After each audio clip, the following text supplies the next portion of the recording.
오늘도 주일 예배 나온 사랑하는 성도 여러분, 주의 이름으로 환영하고 축복합니다. 오늘도 하나님께서 얼마나 주님 여러분을 사랑하시는지를 이런 말씀을 통해서 확인하고 또 성령께서 친히 주의 사랑을 깨닫게 하기를 간절히 바랍니다. 우리 지난주에 에베소서 말씀 4장 1절에서 6절 말씀을 통하여 하나 되는 소망의 부르심이라는 제목으로 우리가 말씀을 들었습니다. 하나 되는 소망의 부르심. 이 부르심이 얼마나 존귀하고 고귀한 아름다운 부르심인지 우리는 지난주에 말씀을 통해서 보았습니다.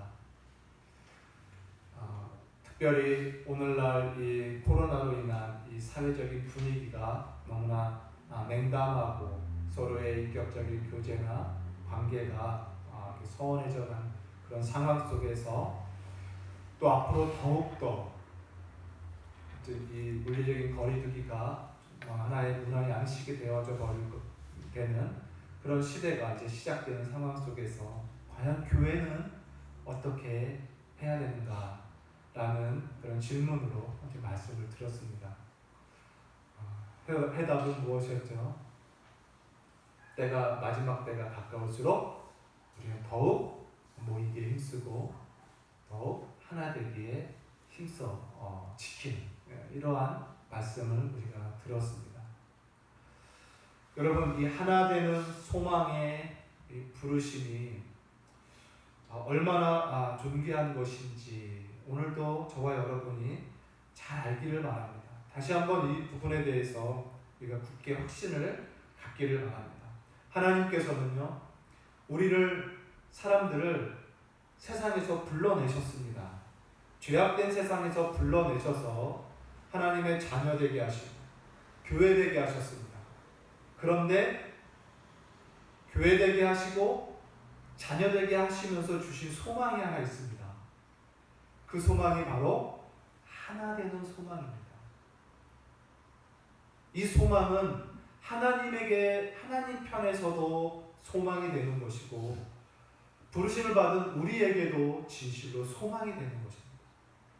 이 하나 되는 가치가 얼마나 존귀하고 높은 가치인지를 여러분 우리는 성경을 통해서 알기를 바라요. 천지를 지으신 창조주 하나님, 우리의 아버지 되시는 이 하나님은 삼위의 하나님이십니다. 삼위의 하나님께서 어떻게 존재하고 계십니까? 바로 하나로 존재하십니다. 삼위 하나님이 하나가 되어서 존재하시기로 정하셨어요. 그러므로 여러분, 기독교의 믿음의 주가 되시는 하나님, 가장 중요하지 않습니까? 우리가 믿는 창조주 하나님이 삼위의 하나님이신데 그 삼위의 하나님께서 어떻게 존재하시기로 결정하셨냐면 하나로 존재하시기로 결정하셨다는 거예요. 삼위일체 하나님의 이 교리가 기독교에서는 최고의 높은 교리입니다. 하나님께서 존재하시기로 결정하신 이 존재 방식, 곧 하나로 존재하시기로 결정하신 이 방식이 기독교에서는 최고의 가치가 된다는 것을 여러분 우리는 알아야 돼요. 삼위의 하나님께서 이렇게 하나 되는 가치를 최고의 가치로 삼으셔서 삼위 하나님이 스스로 하나로서 존재하기로 결정하신 것처럼 세상을 창조하신 하나님이 피조물들도 그 가장 존귀한 가치인 그 하나 되는 그 가치로 우리를 부르셨다는 거예요. 이게 하나님의 뜻입니다.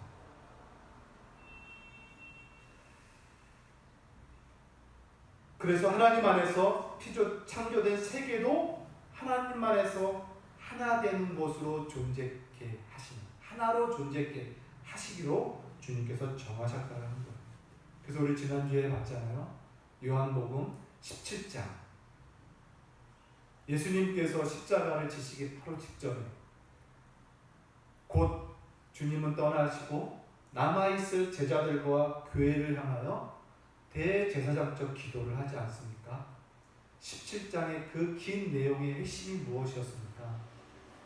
아버지여, 내가 아버지와 하나인 것 같이 저들도, 교회죠. 교회도 아버지와 나와 하나 되게 하옵소서. 이게 예수님의 최고의 기도였다는 거예요. 여러분, 예수님과 하나님 아버지는 하나이시죠. 예수님과 하나님 아버지는 하나이십니다. 또 그 예수님이 이 땅에 오심으로 우리와 하나 되셨습니다.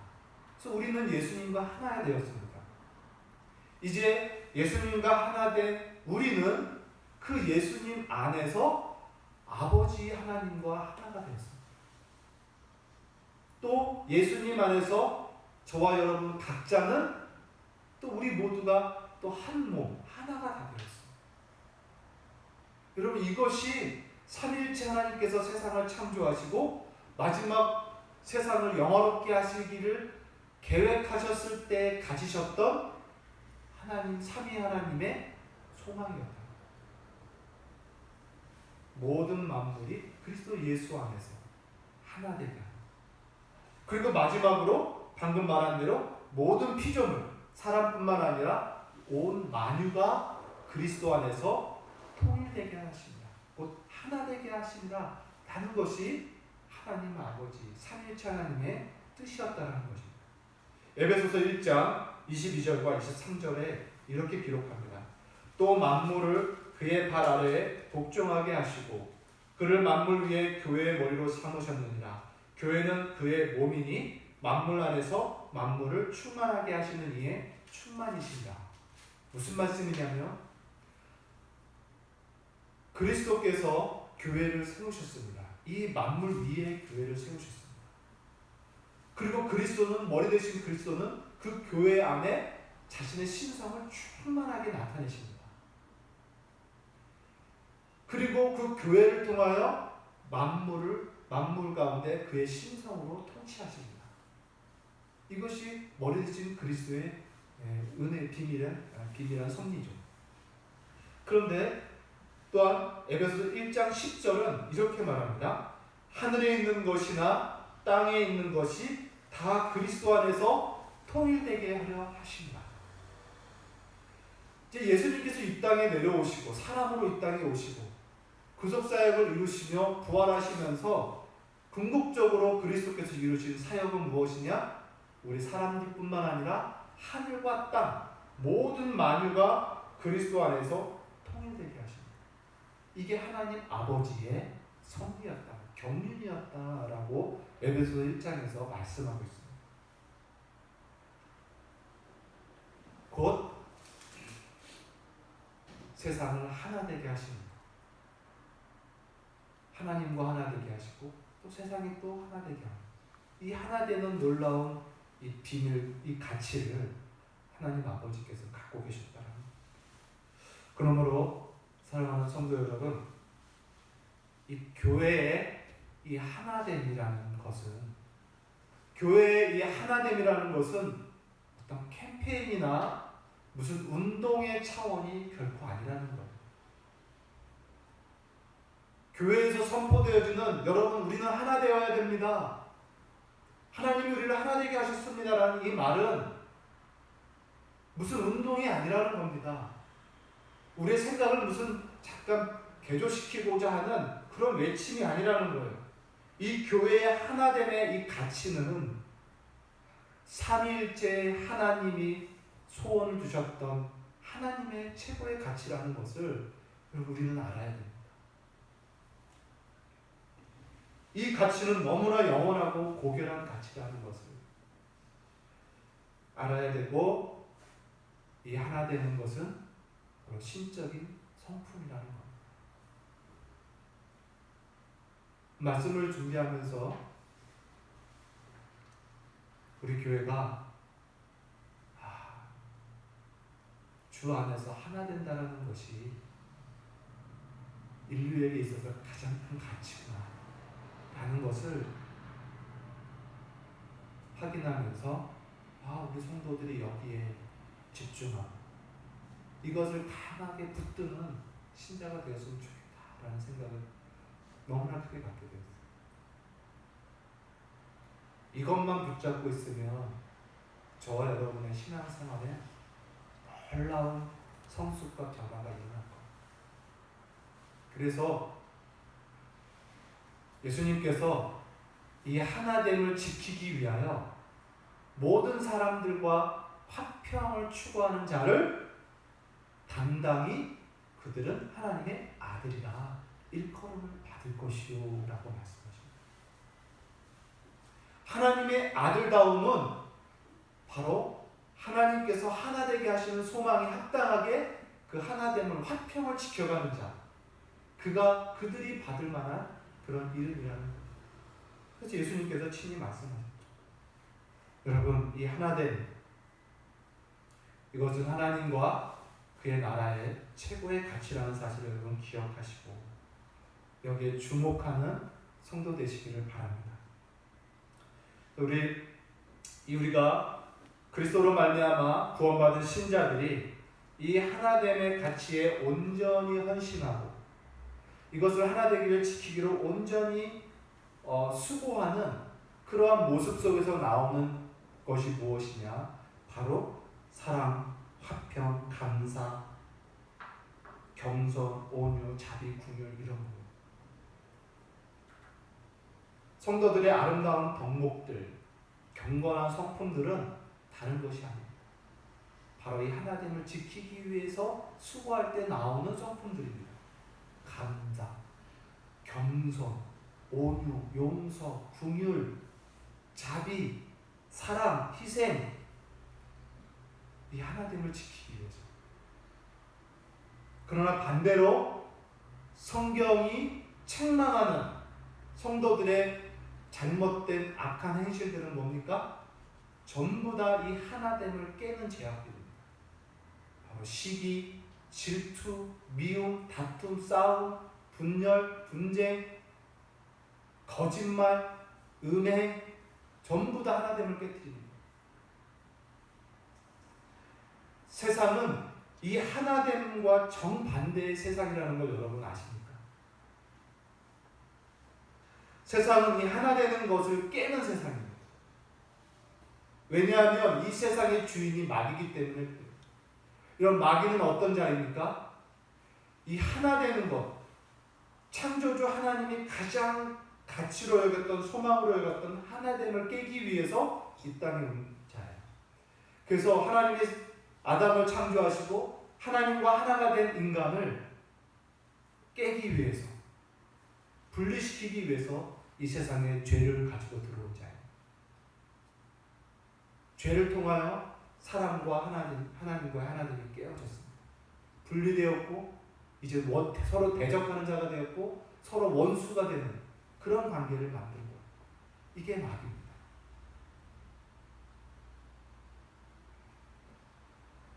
아무리 이 세상이 아름다운 표현과 아름다운 환경과 아름다운 현상들을 꾸며서 우리 모든 사람들을 아름답게 유혹하지만 궁극은 멸망입니다.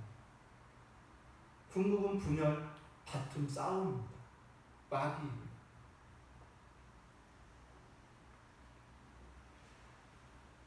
그러나 하나님께서 우리에게 성도들에게 주시는 이 말씀은 바로 이 하나를 지키게 하시는 거죠.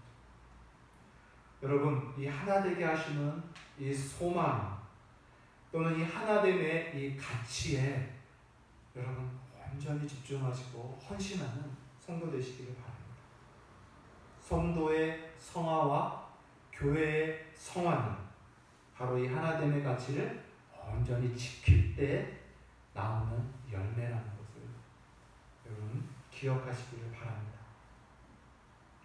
오늘 우리가 읽었던 이 본문은 지난주에 하나님께서 우리의 부르심이 이 하나 되는 소망의 부르심이라는 것을 우리가 확인하고 이 부르심에 합당하게 행할 것이 무엇인지를 우리가 지난주에 배웠습니다. 하나 되는 소망으로 부르신 성도들이 이 부르심에 합당한 행실들은 무엇이었습니까? 모든 겸손과 온유로 하고 사랑 안에서 서로 용서하고 서로 용납하고 서로 사랑, 서로 받는 것입니다. 오래 참는 것입니다. 이것이 그 부르심에 합당한 행실들이었습니다. 오늘은 이제 예수님께서 이렇게 교회를 하나 되게 하심으로 부르셨고 이 하나됨을 지키기 위하여 합당한 행실과 함께 이제 주님께서 교회에 주신 선물이 있습니다. 오늘 그 얘기를 하고 있는 것입니다. 그 선물이 뭐냐? 바로 오늘 우리가 읽었던 7절 말씀에 보면 우리 각 사람에게 그리스도의 선물의 분량대로 은혜를 주셨나니 이렇게 여기서 은혜를 주셨나니라는 말이 뭐냐면 바로 은사를 주셨나니라는 뜻입니다. 은사. 이제 하나님께서 교회의 하나됨을 지킬 수 있도록 주신 선물을 이야기하고 있습니다. 그게 바로 은사입니다. 여기서 말하는 은사라는 단어는 헬라어로 말하는 카리스마입니다. 카리스마. 우리가 잘 알고 있죠. 저분 참 카리스마가 넘쳐 이러잖아요. 카리스마라는 뜻입니다. 카리스마는 말 그대로 힘, 권력, 어떤 권세 이런 뜻입니다. 파워를 말하죠. 이것은 이 힘과 권세는 다른 말로 말하면 바로 권위를 말합니다. 권위. 즉 그리스도께서 교회에 이 하나 되는 이 고귀한 가치를 지킬 수 있도록 하나님께서 교회에 선물, 카리스마를 주셨는데 바로 권위를 주셨다는 거예요. 권위를 선물로 주셨다는 거죠. 여러분, 이 하나 된다라는 거, 여러 사람들이 모여, 각양 사람들이 모여서 우리 하나 됩시다라고 의기투합했다고 해서 그것이 온전히 하나가 되는 건 아니에요. 참된 하나, 온전한 하나됨은 바로 질서 있는 하나됨입니다. 무질서한 상태에서 하나 되겠다라고 모여든 것은 온전한 하나됨을 이룰 수가 없어요. 금방 분열하고 금방 깨어질 수밖에 없어요. 그래서 예수님은 교회의 하나됨을 위하여 또한 질서를 세우셨다는 거예요. 바로 권위를 세우셨다는 거예요. 그래서 그 질서 있는 권위의 질서를 따라서 교회를 하나 되게 지키셨다라는 거예요. 그리고 이 은사를 주셨는데 오늘 7절에 어떻게 표현되고 있냐면 각 사람에게 그리스도께서 선물의 분량대로 이렇게 표현하고 있습니다. 그러니까 이 은사, 다시 말하면 이 권위, 교회의 질서인 권위는 하나님의 그리스도의 선물이라는 것입니다. 선물은 뭡니까? 원래 내 것이 아니라는 거죠. 원래 내 소유의 것이 아니라 주님께서 나에게 직접 주신 선물이라는 것입니다. 그래서 이 선물을 받은 자들은 이 권위가 자신의 것처럼 사용해서도 안 되고 자기 것이냐 우쭐하거나 교만해서도 안 된다는 의미가 들어있습니다.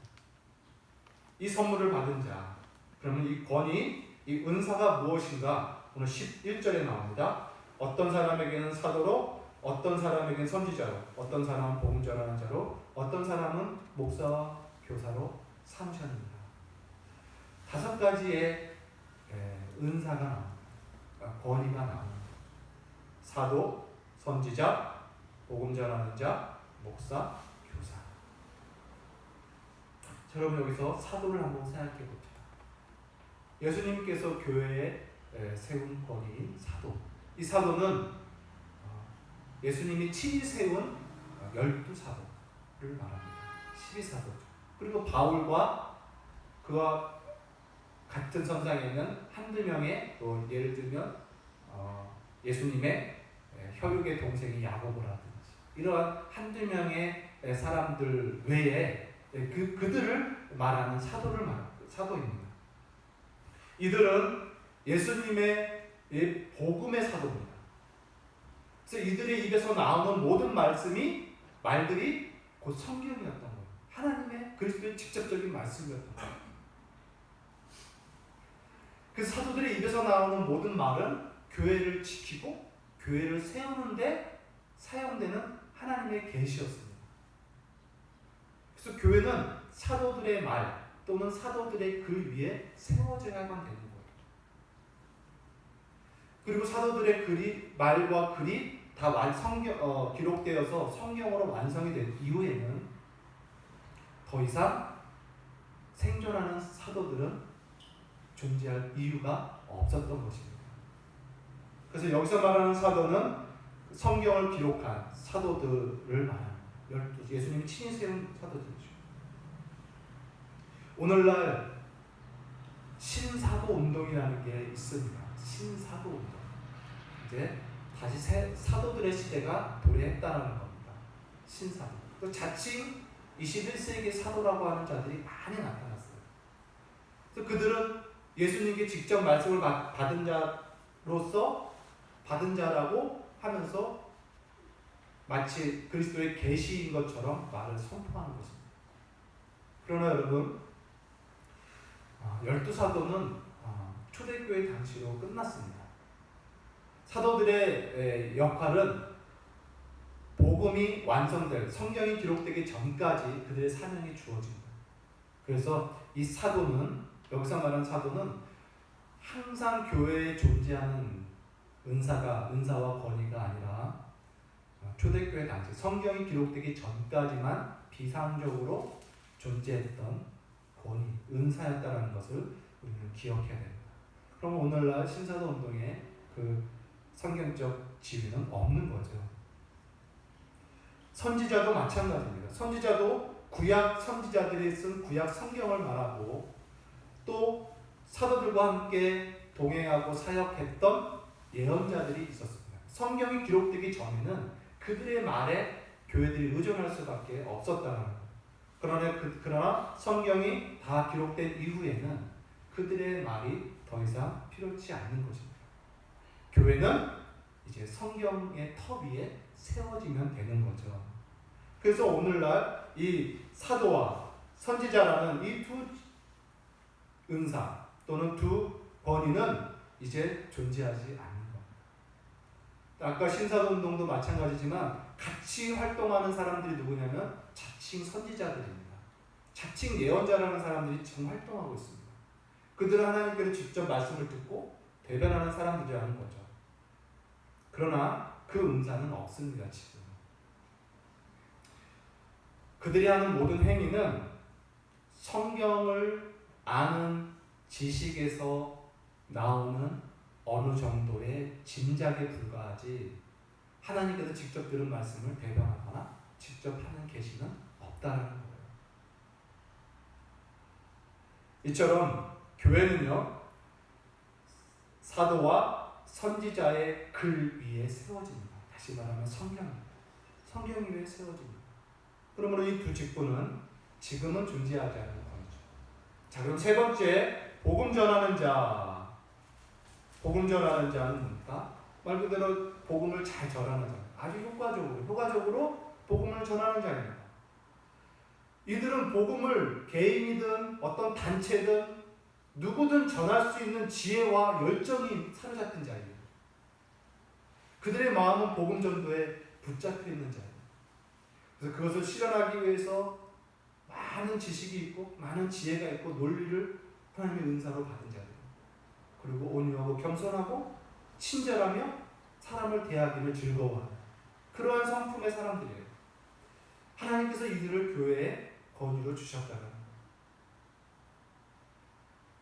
초대교회 당시에 사도와 선지자의 권위로 교회를 보존하시고 그들의 그린 성경을 기록된 이후에는 이제 그들의 글을 중심으로 한 복음 전도와 목사와 교사만 이제 오늘날 교회에 존재하는 은사요 권위라고 말씀드릴 수 있습니다.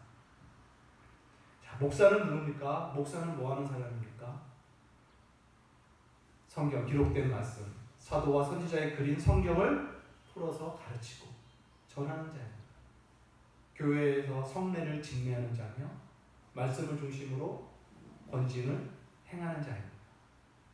교회를 돌보는 자이죠. 교사는 누군가? 하나님께서 세우신 교사, 주일학교 교사라고도 생각할 수 있지만 여기서 말하는 교사는 성경교사입니다. 성경교사. 하나님의 말씀의 지혜와 지식의 계시의 정을 받아서 성경 말씀을 잘 가르치는 자. 오늘날 신학 교수님이 될 수도 있고요. 또 교회 안에서 평신도이지만 교회 안에서 성경을 잘 가르치는 교사의 은사를 받은 분도 있을 수 있습니다. 이렇게 이 모든 이 5가지의 이 권위를 하나님께서는 교회가 하나 되게 하시기 위해서 이 선물로 은사로 교회에 두셨다라고 말씀합니다. 여러분, 그래서 교회는 이들의 지도와 사역과 이들의 수고로 인하여 교회의 하나됨을 지켜갈 수 있습니다. 이들의 이 5가지 은사의 공통점이 무엇일까요, 여러분? 공통점? 전부 다 하나님의 말씀을 맡은 자들입니다. 전부 다 하나님의 말씀을 맡은 자예요. 결국 그리스도는 자신의 몸인 교회를 하나 되게 하시기 위해서 무슨 권위로 질서를 잡으시냐면 말씀입니다. 말씀의 권위로 수많은 성도들을 다 하나로 질서 있게 통치하시는 거예요. 하나 되게 하시는 거죠. 그래서 여기서 중요한 사실이 나와요. 교회는 진실로 진리의 기둥과 터가 돼요. 교회는 진리의 기둥과 터입니다. 진리로 다 보존되는 겁니다. 그래서 교회에서는 말씀의 권위가 최고며 그래서 말씀 전하는 자들을 존경하는 거예요. 거기서 그 존경이 나오는 거예요. 말씀의 권위 때문에. 그리고 거기서 나오는 그 경외심으로 교회가 온전하게 질서 있게 안전하게 하나됨을 유지해 갈 수 있는 것입니다. 사랑하는 성도 여러분, 우리 하나님께서 이렇게 우리에게 치밀한 은혜를 주셨습니다. 이제 우리는 이 하나 되는 가치가 저와 여러분의 인생의 신앙 인생의 가장 중요한 가치며 또한 소망이라는 것을 여러분 다시 한번 굳게 붙잡고 우리가 어떻게 신앙생활, 교회생활을 성도의 삶을 살 것인지를 우리가 생각해 볼 필요가 있는 거죠. 거기서 지혜와 성숙이 나오는 것입니다.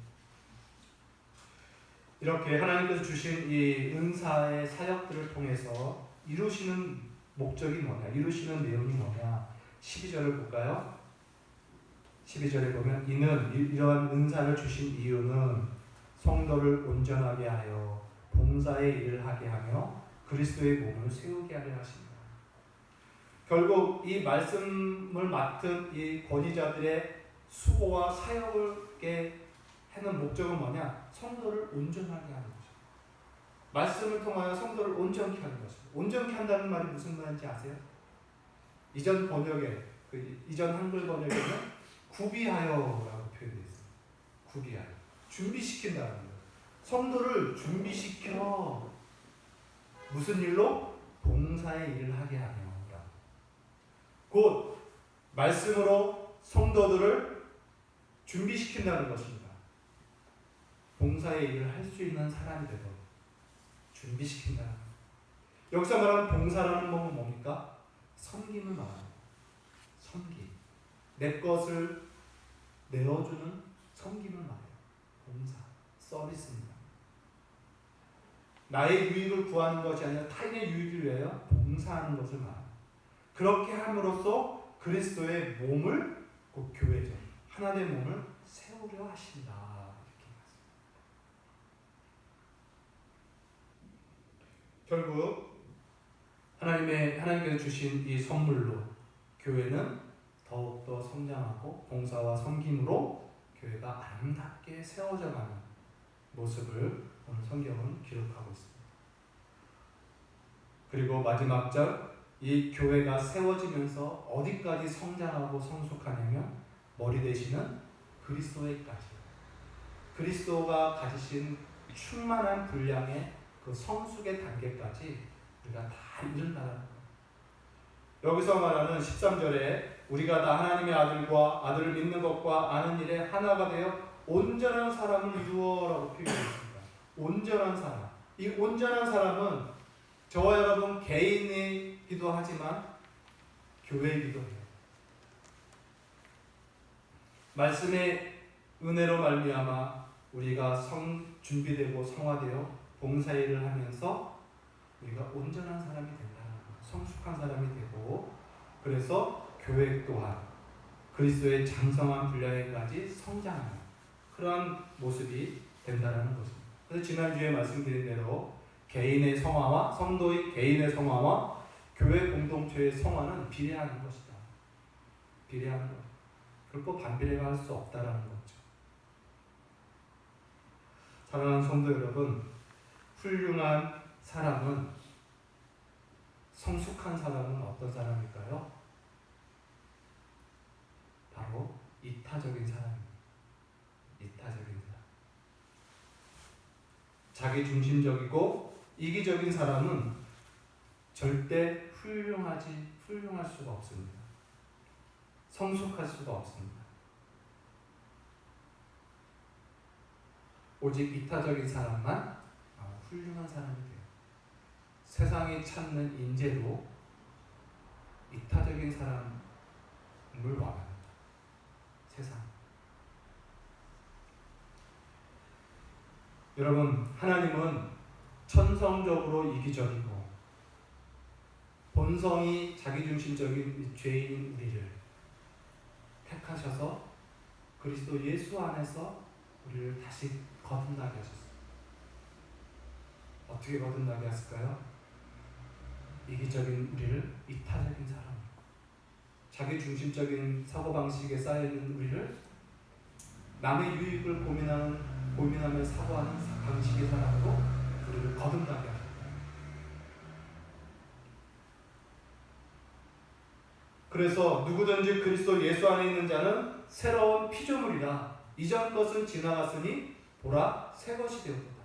그냥 자기 사랑에 똘똘 뭉쳐있는 우리를 이제 다른 사람을 사랑하는 사람으로 변화시켰다는 거예요. 중생시켰다는 것입니다. 그것을 타인을 섬기고자 하는 열망의 사람으로 우리를 바꿔놓았다는 것을 말하는 것입니다. 좀 가끔 이렇게 생각해요. 왜 사람들이 살아가면서 자주 슬럼프에 빠지고 자주 무기력에 빠질까? 그러다가 나중에 게으르게 시간을 허비하는 모습들을 보게 되죠. 이러한 사람들은 누군가 생각해 볼 때요, 이기적이고 자기 중심적인 사람들이 슬럼프와 무기력에 잘 빠집니다.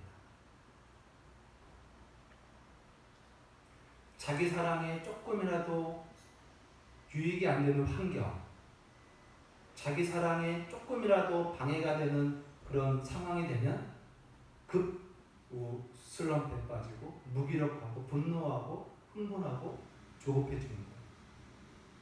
그러면서 무기력증에 빠지고 그러면서 주저앉아 게으르게 시간을 보내는 거죠. 그러나 반대로 이타적인 사람을 한번 생각해 볼까요? 마음에 남을 위하는 마음이 많고 남의 유익을 고민하는 사고방식이 있는 사람을 생각해 볼까요? 그들은 슬럼프할 겨를이 없습니다. 무기력에 빠질 겨를이 없어요. 그들은 자신의 몸을 들이고 자신의 시간을 들여서 타인을 섬기고 사랑하려는 마음 때문에 거기에 나오는 지혜를 행하려고 하고 거기에 시간을 들이다 보니 몸이 바빠요. 그래서 그 열망에 사로잡혀서 그들은 부지런할 수밖에 없고 활력이 있을 수밖에 없어요. 여러분, 이것이 우리가 경험하는 모습들입니다. 교회 하나 되게 하시는 이 높은 가치를 추구하는 주님의 명령과 여기에 부름받은 합당한 신자들의 모습을 보면은 성경에서 요구하고 훌륭하고 성화롭다고 성숙하다고 말하는 그런 모습들을 우리는 다 보게 됩니다. 여러분, 이 가치를 귀하게 여기는 성도 되시기를 바랍니다.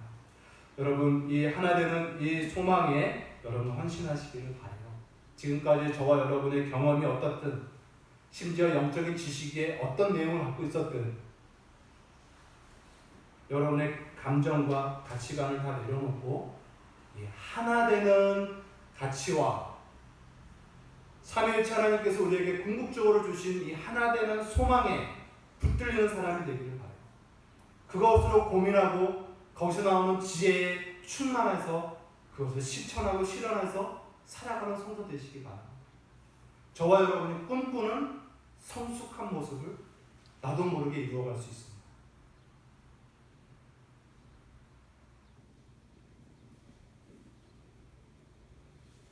갈라디아서 5장 26절 말씀입니다. 헛된 영광을 구하여 서로 노엽게 하거나 서로 투기하지 말지니라. 헛된 영광을 구하여 서로 노엽게 하거나 서로 투기하지 말지니라. 무슨 말씀입니까? 서로 노엽게 하고 서로 투기하고 싸우는 이유가 어디서 나오냐고 가르쳐 주는 거예요. 왜 서로 싸우고 서로 투기하며 서로 노엽게 합니까? 바로 헛된 영광을 구하기 때문에. 내가 헛된 영광을 구하기 때문에 싸우는 거예요. 아니면 상대가 헛된 영광을 구하기 때문에. 아니면 누군가가 공동체 안에서 헛된 영광을 구하기 때문에 노엽고 싸우는 일이 벌어집니다. 자신의 영광, 자신의 높임을, 자신의 인정과 자신의 명성에 주목되면 이러한 일들이 벌어집니다. 그러나 하나됨을 위해서 헌신한 사람은 어떨까요? 자기 영광이 아닙니다. 하나님과 교회의 이 영광에 자신을 부인합니다. 거기에 기쁨이 있어요. 거기에 만족이 있고 영적인 즐거움이 있고. 그러한 사람이 바로 성숙한 신자가 되는 거죠. 여러분, 지난주도 말씀드렸지만 마지막 때 어떤 때라고 했습니까? 디모데후서 3장 1절에서 4절 말씀, 마지막 때. 다시 한번 읽어드릴게요. 너무나 오늘날과 같아서 돼요. 마지막 때가 이르면 고통하는 때가 일어나니, 정말 고통하는 때를 주는 겁니다.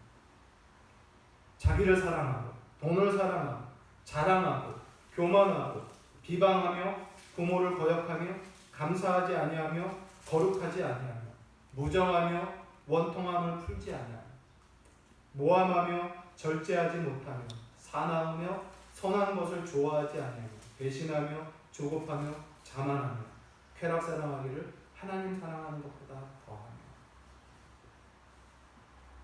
오늘날 우리의 모습이에요. 오늘날 상황이 그렇습니다. 누구를 대하든 다 이런 것 같아요.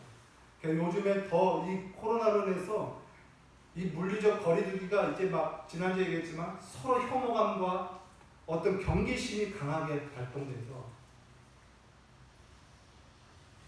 더 고통하는 시대가 앞당겨질 것 같은 그런 염려가 생깁니다. 예수님께서 마지막 날에 어떤 모습이 보여지냐면 마태복음 10장 21절에 보면 장차 형제가 형제를, 아비가 자식을 죽는 데 내어주며 자식들이 부모를 대적하여 죽게 하느니라. 여러분, 마지막 때 가면요 정이라는 게 없어요. 부모 자식 간에 윤리 도덕 신이 정 없습니다. 자기 사랑밖에 없어요. 자식도 부모 사랑보다 자기 사랑이 더 큽니다. 심지어 부모들도 자식 사랑보다 자기 사랑이 더 큽니다. 마지막 때. 자기 살기 위하여 자식도 죽는 데 내보내. 자기 살기 위하여 부모를 내보내. 형제를 내보내. 고통하는 때가 이른다는 것입니다. 여러분, 하나 되는 이 가치가 얼마나 존귀하고 아름답고 영광스러운 가치인지 모릅니다. 삼위 하나님께서 왜 일체로 존재하시겠다고 결정하시는지를 다 헤아릴 수 없지만 그만큼 하나됨이라는 것이 중요하다는 것을 말합니다. 이제 저와 여러분이 이 하나됨으로 부름받은 것을 기뻐하고 이제 이것을 힘써 지키면서 주님께서 주시는 은혜 속에서 이 기준을 가지고 삶의 지혜를 꾸려가시기를 바랍니다. 하나 되기 위하여 내 상황, 내 환경, 내가 만난 사람들을 다시 한번 판단해보고 다시 한번 생각해보십시오. 그리고 다시 한번 대하는 태도를 고쳐보십시오. 진실로 화평케 하는 자는 하나님의 아들이라 일컬음을 받게 될 것입니다. 그런 은혜가 저와 여러분에게 충만하기를 주의 이름으로 소원합니다. 기도하겠습니다. 하나님 아버지 감사합니다. 많은 지혜와 지식이 있지만 오늘 성경을 통해서 주님께서 그리스도 예수 안에서 만유를 통일케 하시고 하나 되게 하시는 놀라운 영광과 그 소망을 우리에게 가르쳐 주시면 감사합니다. 아버지, 이제 우리가 이 가치, 이 중요한 진리를 굳게 붙잡고 여기서 나오는 지혜대로 살게 하여 주시고 내 생각과 내 마음과 내 의지를 통제하고 관리하여서 이 하나됨을 힘써 지키는 귀한 성도 될 수 있도록 또한 교회가 될 수 있도록 은혜 내려 주옵소서. 예수님의 이름으로 감사하며 기도합니다. 아멘.